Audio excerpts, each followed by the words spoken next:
Hello everyone, how's everyone keeping? So today I am very excited because I got this delivered in the post yesterday. It is Solo: A Star Wars Story, the official guide, and I'm just going to show you it up close. And I have to say, first of all, I am absolutely obsessed with this gold writing. It is absolutely stunning. How beautiful. Now I want to say thanks very much to a friend of mine on YouTube who is obsessed with Star Wars. Oh my goodness, his room would put anybody to shame that's a Star Wars fan. Go and check out his channel. His channel is Jedi Master 98 and I seen him showing this book in his channel. And it's actually $16.99. It says at the back $16.99.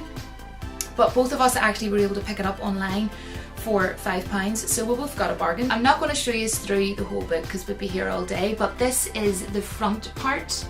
That's the artwork. How cool. I really actually love the fact that they did it in black and white, you know, kind of like, you know, the old nostalgia sort of thing, you know, having it in black and white. I just think black and white pictures are actually nicer than coloured pictures.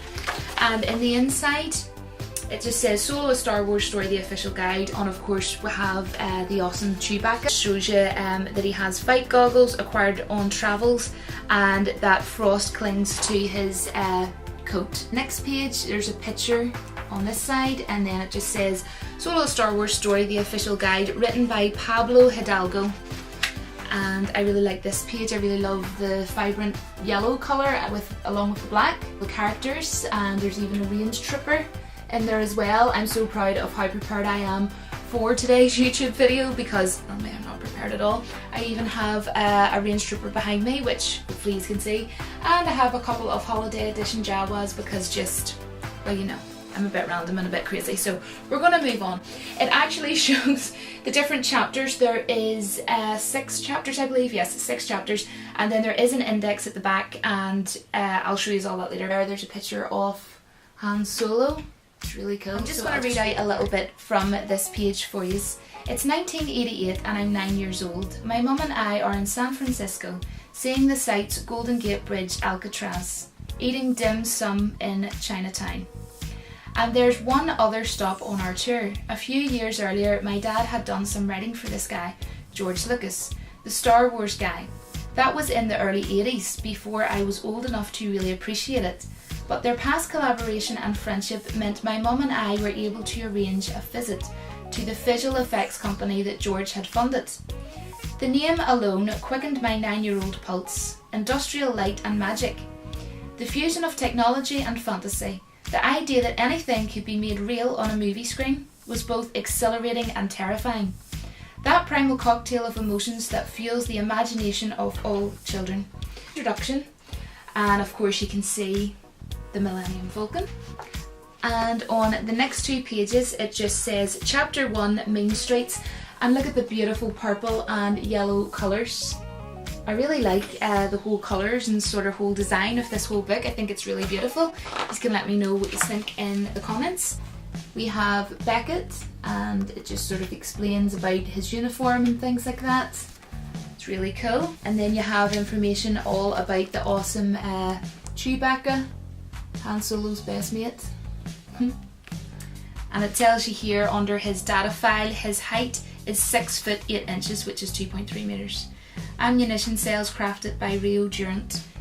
Yeah, and it says here, Chew at 190 standard years of age, Chewbacca has a distinctly different outlook on life and its priorities than the relative youngsters he finds himself working with. Nonetheless, Chewbacca feels a loyalty to the ragtag group, responsible to his freedom, as they have helped him move him in a significant step closer to finding his tribe. So, and then again, how awesome, chapter 3. And I really love this page, look how cool this is. These pages, Fandor.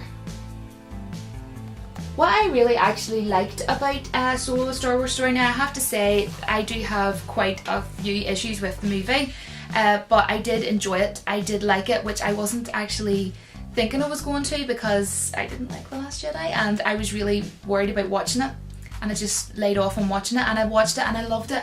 And what I absolutely loved was all the snowy scenes on the mountains. Like how beautiful.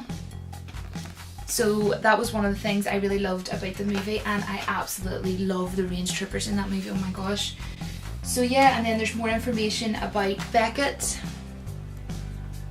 as well. Now of course I love this page, which is Range Troopers. Same as the figurine, Black Series figurine that I have sitting behind me. And it basically tells you all about their gripping gear, because they were grip-doing boots, which is for, you know, making it easier for them to move along moving vehicles. And it tells you all about their blaster rifle. Range Troopers carry Blastech A10R blaster rifles as their standard weaponry. The A10R is a more rugged edition than the standard A11, with enhanced electroscope optics and stabilizer add-ons, and it sort of shows you their extended stock with extra ammunition load, electroscope with enhanced infrared imaging. So I really think it's cool the way they sort of show you everything and explain everything in great detail, so it's really cool. What's really cool is on chapter 5 it shows a picture of the Millennium Falcon. So I like that they actually decided to throw that into one of the chapters. Okay guys, I have a question and you can write it in the comments below if you know the answer. If you watch Teenage Mutant Ninja Turtles, but what I mean by Teenage Mutant Ninja Turtles is way back from many years ago, like the old school cartoon Teenage Mutant Ninja Turtles, sort of like a big glass jar thing, and it looked really freaky looking. Well, in Solo a Star Wars movie there was a scene and something reminded me of it, so I want to show you and you can tell me if it reminds you of it. So this here, it can't just be me honestly.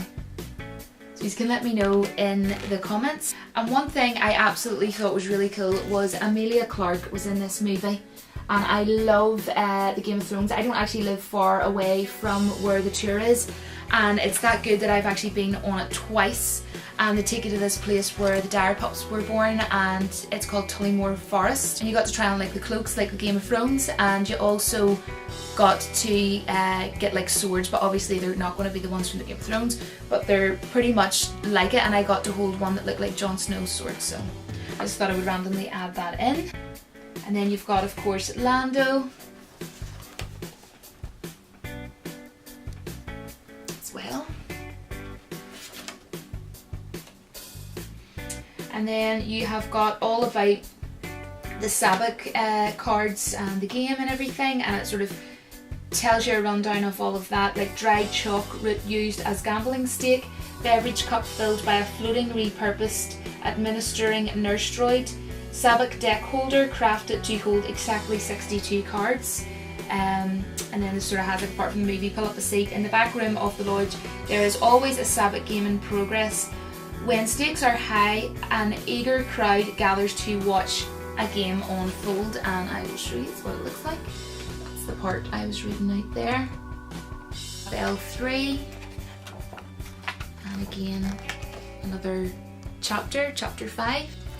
I'm really sorry if the lighting keeps going off, guys. Mine workers. You've got Savarians who scattered on human villages, and all about them. And we're almost near the end of the book, but I wanted to show you chapter 6 because that is the coolest. Lando. How cool. I love it. I think that would be really nice as a poster actually. They should have actually made maybe like a poster of that and put it in at the back as sort of like a little freebie or whatever, but you know what guys, I got this book for $5, so what am I expecting? Get off your high horse, Julie. And then, but you know, it would have been a cool idea. The return of Han Solo, and then again that really cool same artwork that was in chapter 6. If I could speak, honestly. I know it might not look like it guys, but I get really nervous when I'm talking on camera, like I feel really silly right now.